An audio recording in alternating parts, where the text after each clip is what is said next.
Okay, this sucks because shortly after I woke up, I got a message on Messenger from Vampire Mike from Sega CD Universe, someone who I talk with fairly regularly, I would say. And one thing that we kind of shared a common interest on is horror movies, and in particular, the Texas Chainsaw Massacre, which is what I'm playing here today.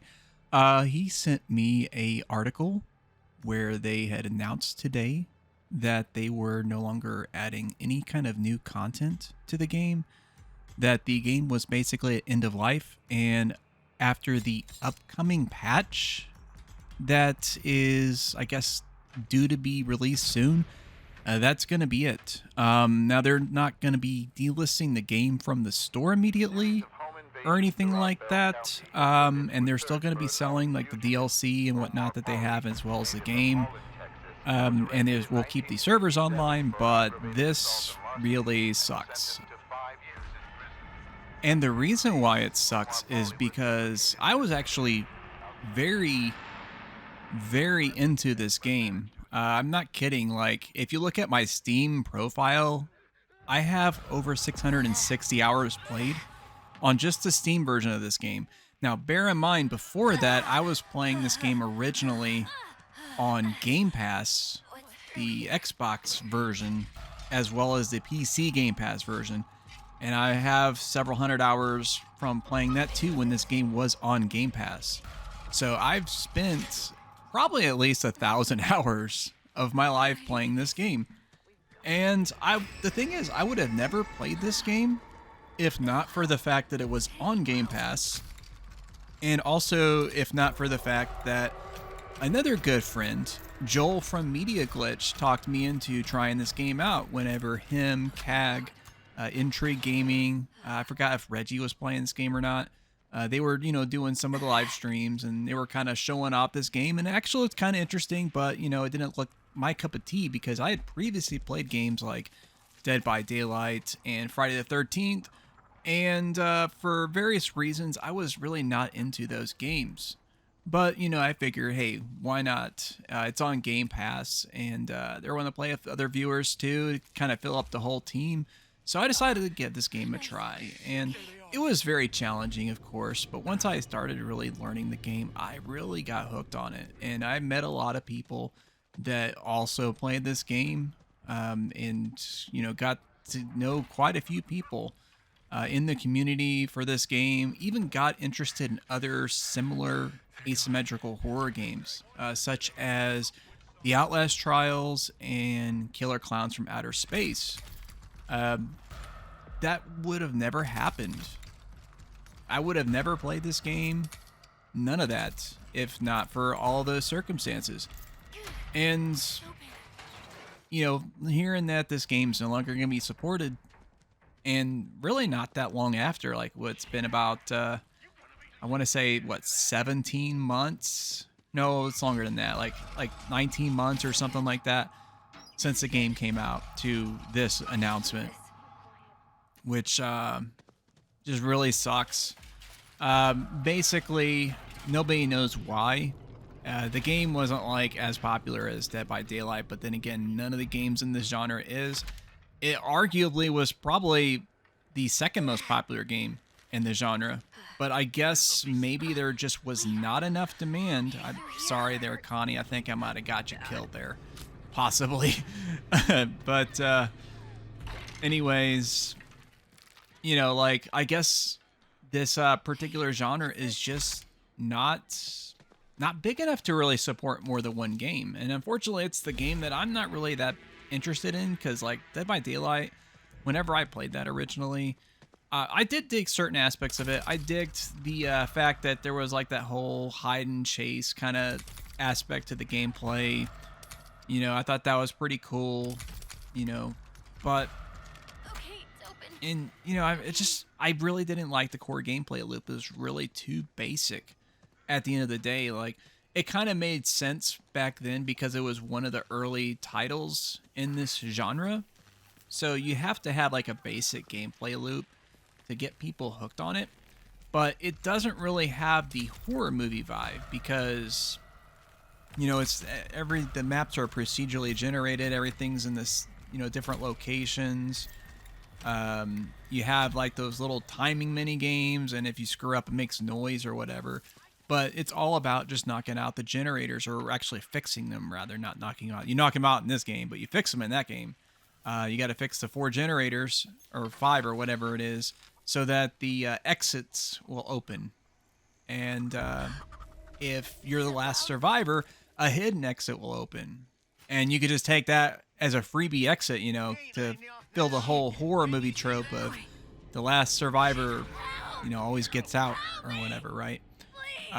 But there really wasn't much else to the game. Like, all the variety of the gameplay is based on the DLC and the consumable items and things like that in the game.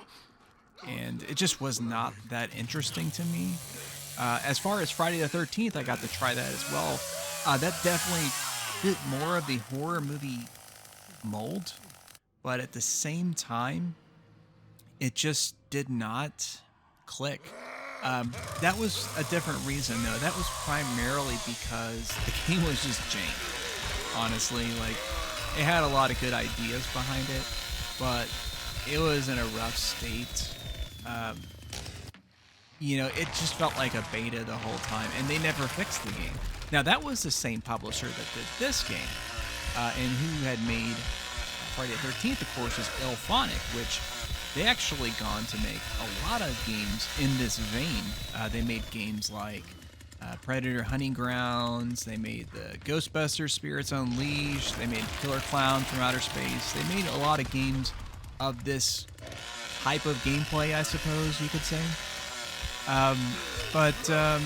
Yeah, Friday the 13th, it just didn't pan out, in my opinion, gameplay-wise. And then whenever they had the whole legal case where they had to stop developing on the game, I get why they had to stop working on that game. I understand why Gunn had to abandon that game.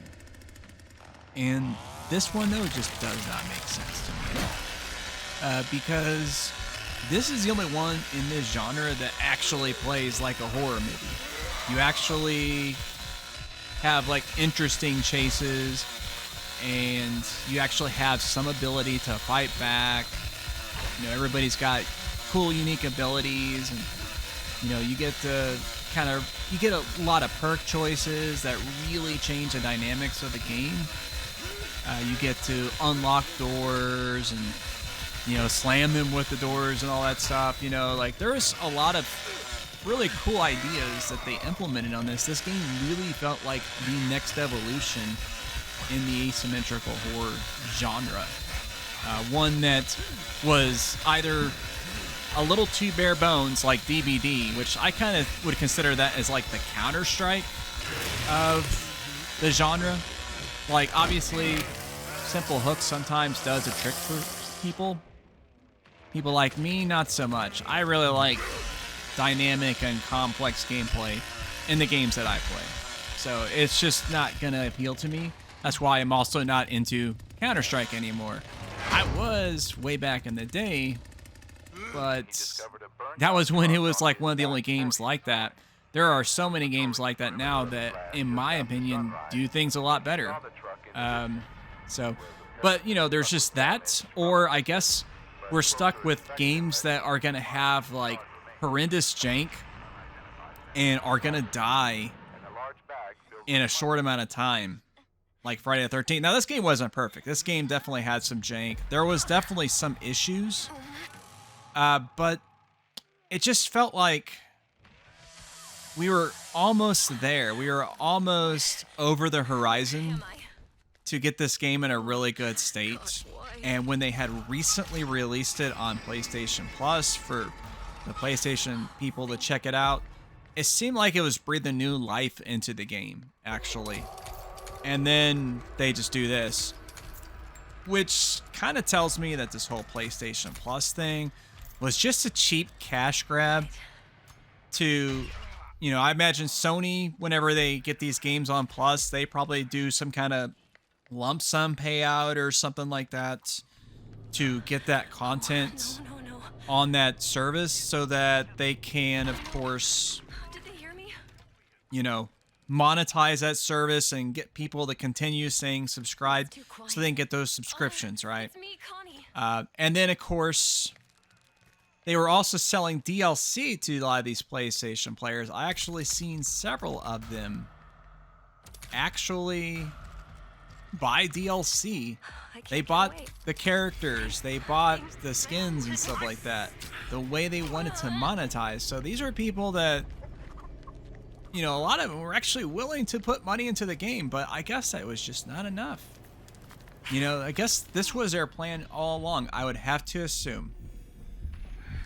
And it's just such a bold-faced lie, you know, it really is. They lied to us, and you know, I can't see myself ever supporting another game made by Gun Media. It's just not gonna happen, I'm telling you, because I gotta find a way out of here. You did not doing shit, so it's on y'all, man. it wasn't even 2 years old at this point. And it really sucks because this is just the fate that multiplayer games are gonna have nowadays. Like 99% of multiplayer games are going to die. They are not going to be sustainable. They're not going to be able to be preserved in any meaningful capacity. They had claimed in their notes when they published this article today that they were going to transition the gameplay to peer-to-peer matchmaking. And so hopefully that would allow some kind of online gameplay after they eventually shut down the primary servers for the game, which I imagine the primary servers will do things as far as matching up players randomly, doing the cross-play, you know, all that good stuff. So I imagine the peer-to-peer would just mean that you can probably host custom matches, but they're probably not going to be making it to where you can pair up with people anymore in a random fashion. At least that's what I'm gathering out of it. Which, I mean, if the game is still playable in some capacity, that'll be cool, I suppose. You got this. You know, it'd be cool that somebody who, whether they're a big fan of horror games, big fan of Texas Chainsaw Massacre as a franchise or as a movie or whatever the case may be, they will still have an opportunity to play this in some capacity. That's really cool. But who knows? Who knows if they'll even make up on that promise, because they were just telling us, oh, there's not any new games coming or any new DLC content coming this update. They didn't say anything about this at all, obviously. Why would they, right? Because they wanted to make an announcement. It's not like they're going to just, you know, when people ask, hey, where's the new content? Like, oh, it's not coming because we're canceling the game. They're not going to be doing that, obviously. I get that. Although I would definitely respect it more. I would definitely respect it more for sure. But that's not what they're going to do, right? So they're just another one of those scumbag companies that are really just in it for the money. You know, they don't have any concern for the players at heart. They don't take the feedback into consideration. Or anything, you know, they just do things the way they want to do it. And unfortunately, they kind of do it the shitty way, the way I see it. But it is what it is, I suppose, right? So, you know, it really sucks when you have a game that you really enjoy. It's an online only game, mind you, and it gets shut down. I've had this story happen to me several times. You know, the last one that really hurt would have probably been Mag on the PS3. That was a game I played the shit out of. Oh my god, I was like actually like in the largest clan in Valor, which is one of the 3 factions of that game. And you know, I was actually a squad leader in that faction. You know, like we actually did like clan battles and stuff like that with other teams. You know, it was really cool, man. Getting invested in that. That was a really awesome game for the time, because like on consoles, at least, when it came to first-person shooting games, you had like Call of Duty with like 6-on-6 matches, or you had Battlefield with like 16-on-16. you wanted something a little bit bigger. And then here comes Mag with matches that are up to 128 on 128. Huge ass battlefields, vehicles, got airstrikes. You know, you had the squads. You know, as a squad leader, I was able to do certain things for my squad, and I was able to talk to the other squad leaders and the platoon leader. And, you know, there was like a whole hierarchy that was really cool. And I mean, at least on console, there's not any other game like that that I'm aware of. If there is on PC, I don't know, man. I really don't know if I'd be even that interested in it anymore. Because that really stung losing that game. You know, like, this game got me into a genre that I never was that interested in. I love horror movies, obviously.